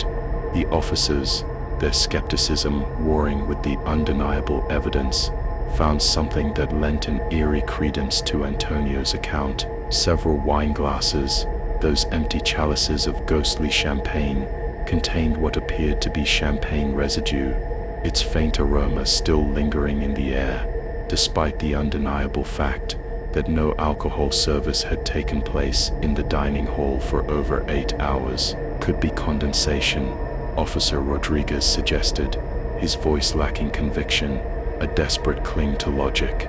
Yet, the glasses were positioned in a pattern perfectly consistent with a formal dinner service, an arrangement of unseen guests, and the residue, faint though it was, bore the distinct, unmistakable aroma of expensive champagne, a ghostly bouquet. Security Chief Williams arrived shortly after, his face grim, bringing with him the ship's hotel director and the food and beverage manager, a contingent of authority summoned to quell the rising tide of the inexplicable. They conducted a thorough, meticulous investigation of the dining hall, checking all access points, every possible entry for a living soul, and reviewing the security camera footage, those unblinking eyes of surveillance. The cameras, those cold, impartial witnesses, clearly showed Antonio entering the dining hall alone at 1:30 a.m. and working normally until approximately 2:15 a.m., at which point he could be seen abruptly stopping his work, appearing to listen intently to something unseen. The footage clearly showed him moving toward the lower level, and most disturbingly, engaging in what appeared to be a conversation with empty space, a man talking to ghosts. Most disturbing of all, the audio pickup from the security cameras, those silent ears, had recorded faint, almost imperceptible sounds during the exact time period Antonio described. Sounds that were chillingly consistent with a dinner service in progress, including faint, refined voices speaking with elegant accents, and the unmistakable, delicate clink of silverware and glassware, a ghostly symphony of dining. The ship's historian, Dr. Sarah Mitchell, a scholar of maritime secrets, was immediately consulted about the Britannia reference, a name whispered from the past. Her meticulous research revealed a profound, unsettling connection. The Royal Majesty had indeed been constructed using materials salvaged from several older vessels, a ship built from ghosts, including decorative elements and furniture from ships that had operated in the North Atlantic during the 1950s. Some of these materials had, chillingly, come from vessels associated with the very same shipping line that had operated the ill-fated Britannia. It's possible that objects can retain memories of the people who used them, Dr. Mitchell explained to the senior staff, her voice grave, imbued with the weight of ancient folklore. In maritime folklore, There are countless stories of ships carrying the spirits of passengers from previous vessels, especially when materials are reused in new construction, creating a bridge between past and present. Antonio, a man forever marked by the encounter, was offered a transfer to day shift maintenance, an escape he accepted immediately, desperate to flee the haunting echoes of the Britannia's final, eternal dinner party. He never again worked alone in the main dining hall, the silence of the night now too fraught with unseen presences. But other night shift workers, their faces pale, began reporting similar, chilling experiences. The sounds of elegant dinner parties, a spectral symphony of forgotten joy, could be heard on certain nights, always between 2 a.m. and 3 a.m., always centered around table 47, that cursed, hallowed spot. The cruise line's response, a corporate whisper of denial, was to quietly remove table 47 from service, replacing it with a decorative plant display, a futile attempt to bury the past beneath a facade of foliage. But crew members, those silent witnesses to the unseen, continued to report the sounds of dining, the persistent echoes of clinking glasses and refined conversation, and passengers, those unwitting voyagers through time, occasionally mentioned hearing lovely, anachronistic dinner music emanating from the main dining hall during late-night walks on the promenade deck, a ghostly serenade that defied all explanation. Antonio, his contract aboard the Royal Majesty fulfilled, never returned to cruise ship work, his spirit irrevocably altered by the whispers from beyond. He now operates a small, unassuming restaurant in his hometown in Honduras, serving traditional, comforting meals to local families, finding solace in the tangible, in the predictable rhythms of the living. But sometimes, during the quiet, liminal moments after closing time, when he's cleaning tables and preparing for the next day's service, he remembers the refined voices of the Britannia's passengers, those eternal diners, and he wonders if, somewhere in the vast, indifferent expanse of the ocean, elegant dinner parties continue, forever playing out in dining rooms that exist only in memory and moonlight, their courses never ending, their wine never emptying. The Royal Majesty still plies its Mediterranean cruises, her grand dining hall continuing to serve thousands of passengers each week, a bustling theater of fleeting joy. But the night cleaning staff now work in pairs, their silent vigil a shared burden, and table 47 remains permanently out of service, its spectral secrets locked away beneath a shroud of potted plants, because some dinner parties, it seems, are meant to last forever, their guests forever bound to their final feast, and some passengers, once embarked, never truly finish their final meal. They simply continue dining, forever, in the liminal spaces between what was and what is, sharing eternal conversations over wine that never empties in courses that never end, a whisper from the past, a persistent chill that reminds us of the endless hunger of the sea and the spirits it claims. Do you feel this dark message was meant for you? Every soul that joins feeds the voice that whispers from the darkness. Our fifth story now descends into the very mechanical heart of these colossal floating cities, into the pulsing, intricate infrastructure that tirelessly keeps passengers moving safely between decks. But in this forgotten subterranean realm, where the incessant hum of machinery fills the air, where steam rises like ghostly breath, the very elevators, those conduits of vertical passage, can become an unholy gateway to something far more sinister, far more ancient than anyone could possibly imagine, a secret whispered from the very depths of the ship's steel memory.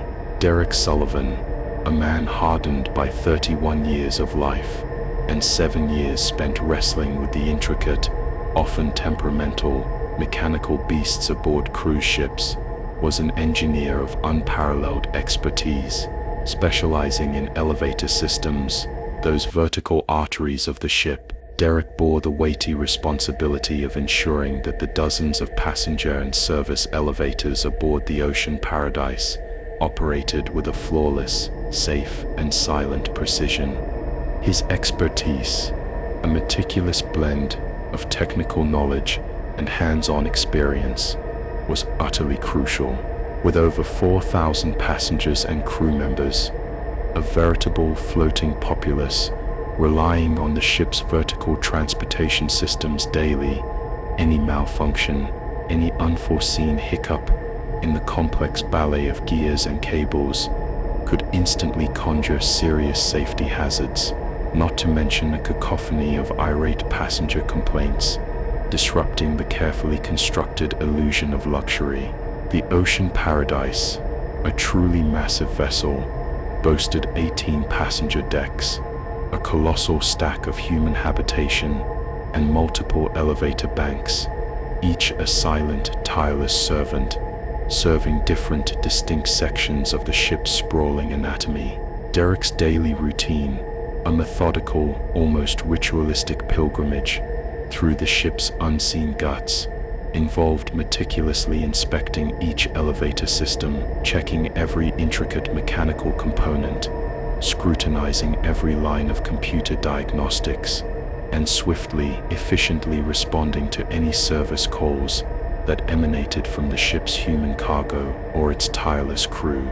He took immense pride in maintaining a perfect, unblemished safety record, a testament to his unwavering vigilance, and in his 7 years at sea, had never once encountered a problem, a mechanical anomaly, that he couldn't solve through methodical troubleshooting and the sheer force of his mechanical expertise. It was during a routine Atlantic crossing from Miami to Barcelona, a journey across the vast, indifferent ocean, that Derek first encountered the elevator that would irrevocably shatter his understanding of the ship's construction, challenging the very bedrock of his engineering logic. The trouble, like a creeping shadow, began on a placid Wednesday morning.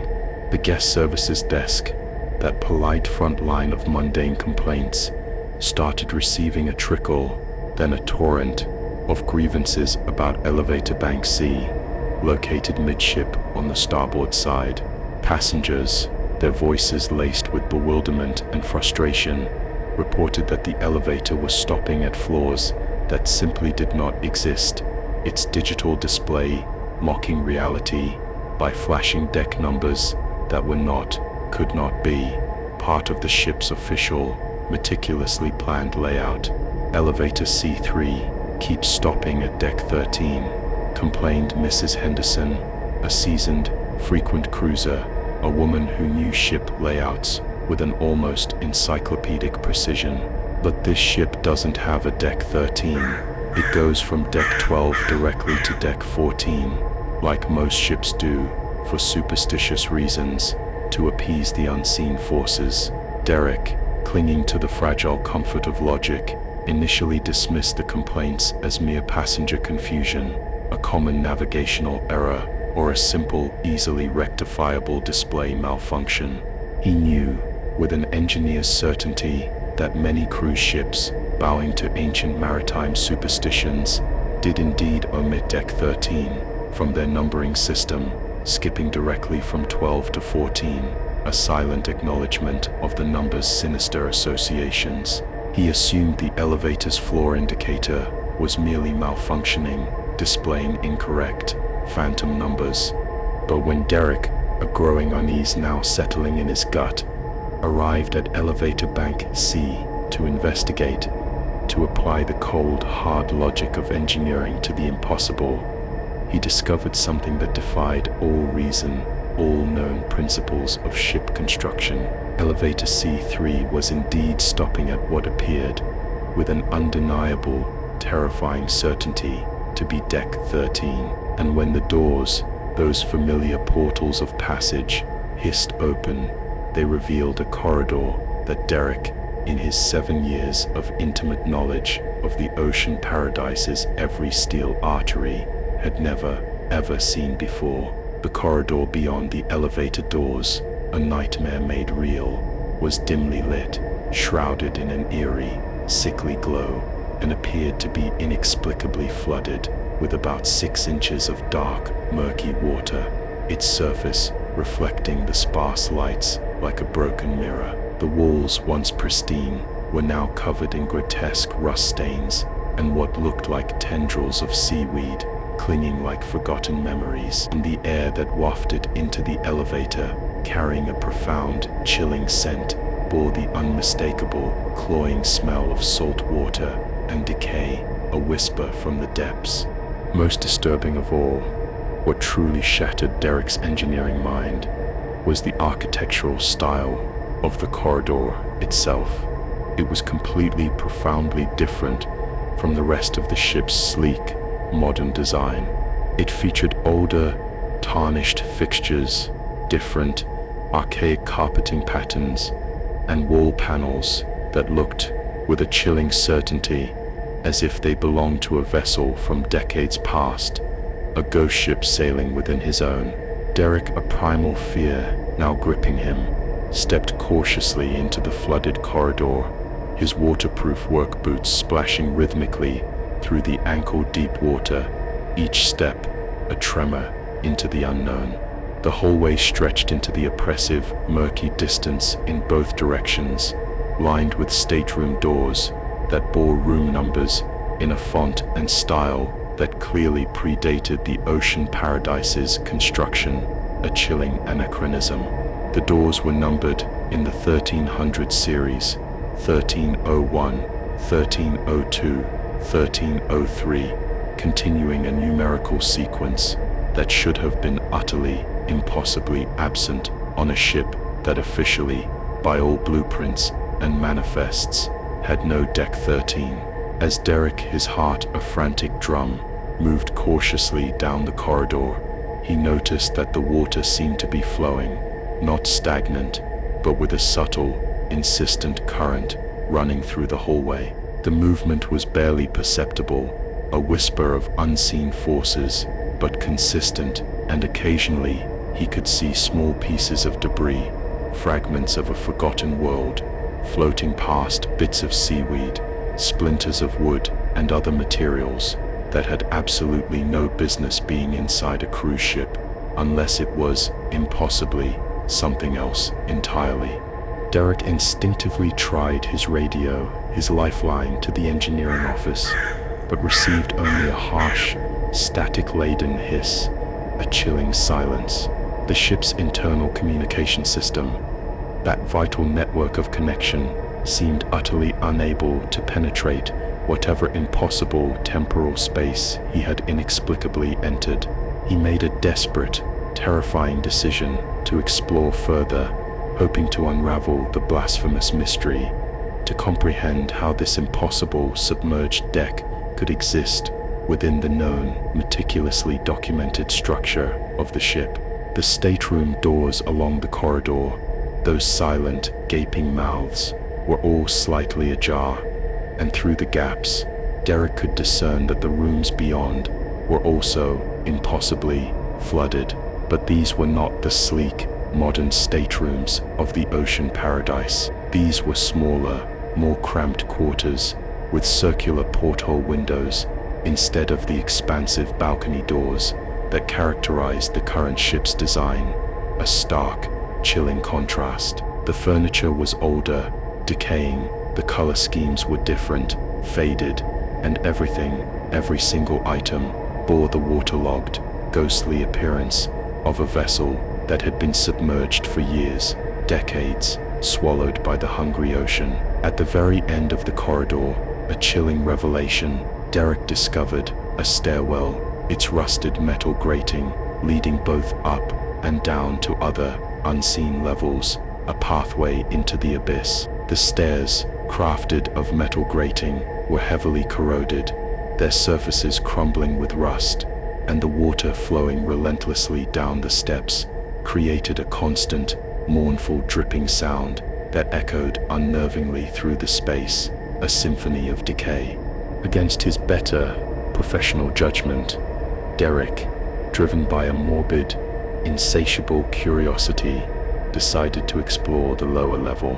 The deck below, shrouded in an even deeper, more profound sense of dread, was even more disturbing.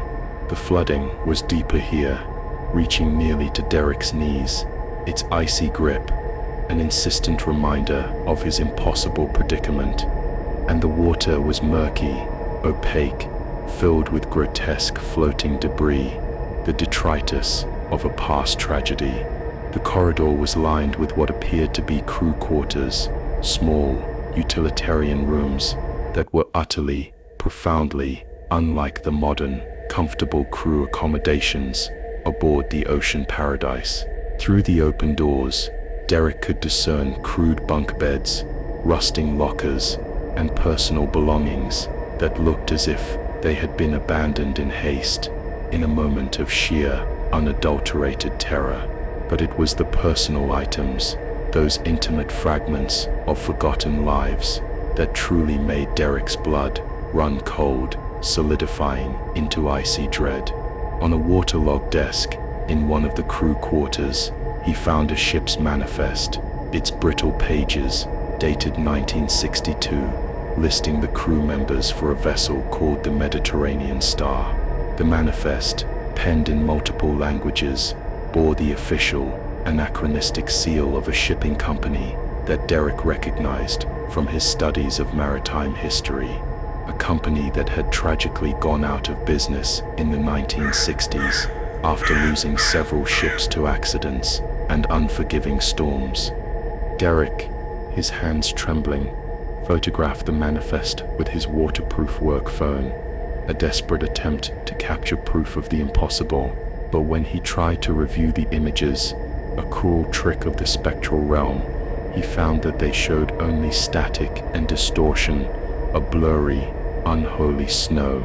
The camera, that cold, unblinking eye of technology, seemed utterly unable to capture clear, tangible images of anything within this impossible temporal space, this phantom deck.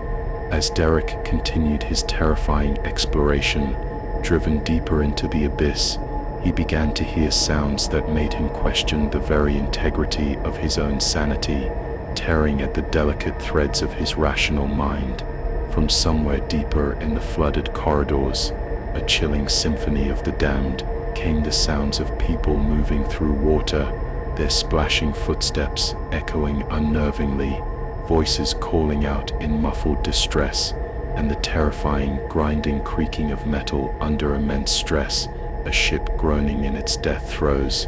The sounds grew closer, more distinct, more terrifyingly present, and Derek, a profound, sickening realization washing over him, understood he was not alone in this submerged deck. He was trapped with the ghosts of the Mediterranean Star. Derek, a cold, primal terror now gripping him, quickly made his way back to the stairwell, his splashing footsteps a frantic rhythm in the murky water, and climbed desperately toward what he hoped, with a desperate, fervent prayer, was the elevator, his only escape. But when he reached the level where he had originally entered, a cruel twist of the temporal knife, he found himself in a corridor that looked different, profoundly altered from the one he had originally explored. The room numbers were different, the water level had subtly, unnervingly changed, a tide of spectral flux, and the elevator doors, his only portal back to reality, were nowhere to be seen, swallowed by the shifting, impossible architecture. Panic, cold and all-consuming, began to set in, a black tide rising in his soul, as Derek realized he might be irrevocably trapped in this impossible submerged space, a ghost himself. He tried every door along the corridor, his frantic hands grasping at rusted metal, searching for another way out, another portal to the living. But each room he entered seemed to lead to more flooded spaces, more abandoned, waterlogged quarters, and more undeniable evidence of a ship that had met a tragic, fiery end decades ago. its spectral echoes now manifested in his present. It was only when Derek heard the familiar, comforting digging of an elevator arriving, a sound that pierced the veil of dread, that he was able to find his way back to elevator C3, his salvation. The doors, those welcoming portals, hissed open to reveal the normal, dry, utterly mundane interior of the Ocean Paradise's elevator system. A stark, jarring contrast to the nightmare he had just endured. Derek stepped inside quickly, almost tumbling, his body trembling, and frantically pressed the button for Deck 5, where the engineering office, that bastion of logic, was located. But as the elevator began its ascent, smoothly, predictably, Derek looked at the floor indicator, his gaze drawn by an invisible thread, and saw something that made his hands shake uncontrollably. A final, chilling whisper from beyond. The displays clearly showed that they were ascending from Deck 13, passing through floors that officially, by all known blueprints and manifests, simply did not exist, before finally reaching the familiar, numbered decks of the Ocean Paradise, a return from an impossible journey. Derek immediately reported his terrifying experience to Chief Engineer Martinez, his voice strained, providing meticulous, chilling descriptions of the submerged corridors and the spectral ship he had encountered.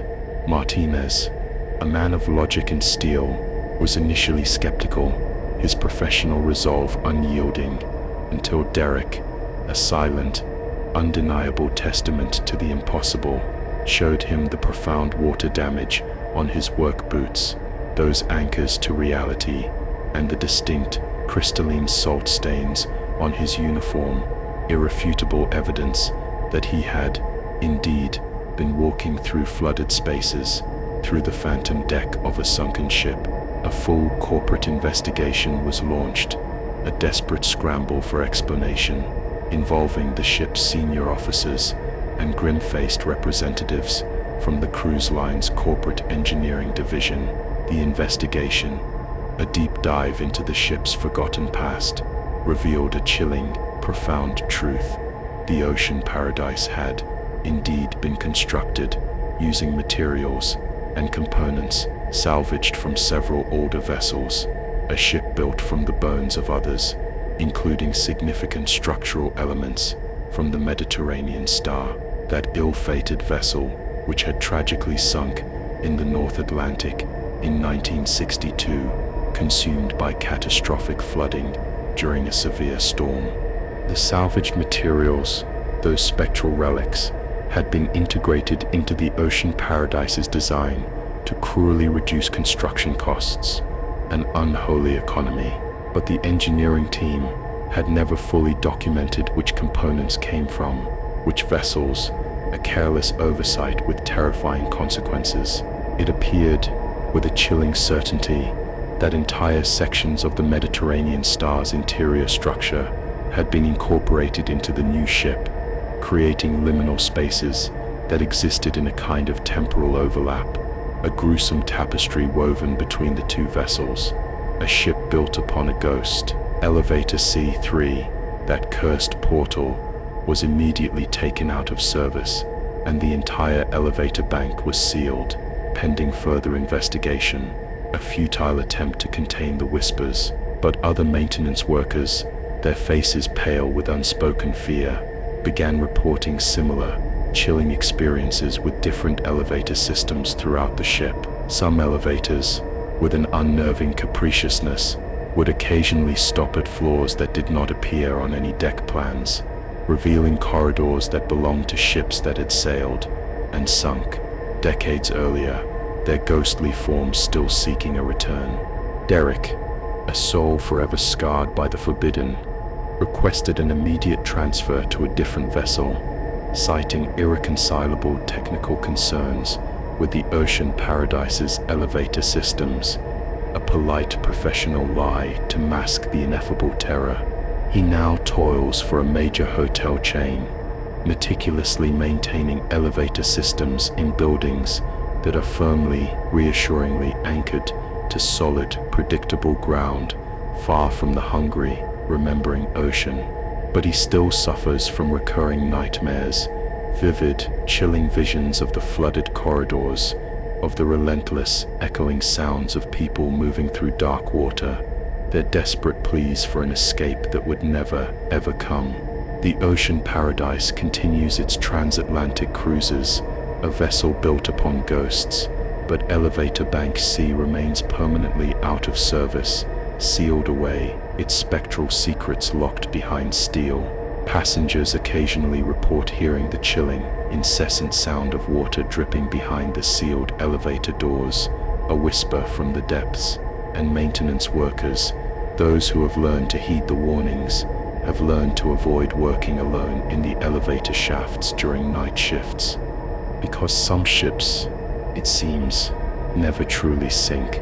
They simply continue sailing, forever in the liminal spaces between what was and what is, carrying passengers and crew who are still desperately trying to reach destinations that exist only in the cold, hard memory of steel and the echoing, mournful voices calling out from decks that were never meant to be found by the living. The elevator shaft of the ocean paradise extends deeper than any blueprint shows, a plummet into the abyss, reaching down into spaces where time flows like water, where the past, a relentless, hungry ghost, refuses to stay submerged. And sometimes, late at night, when the ship is crossing the very same haunted waters where the Mediterranean star met its tragic, fiery fate, passengers report that the sealed elevator doors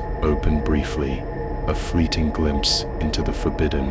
They reveal glimpses of corridors that reek of salt water and decay, echoing with the mournful voices of those who are still trying, endlessly, desperately, to find their way home, to a peace that will never come.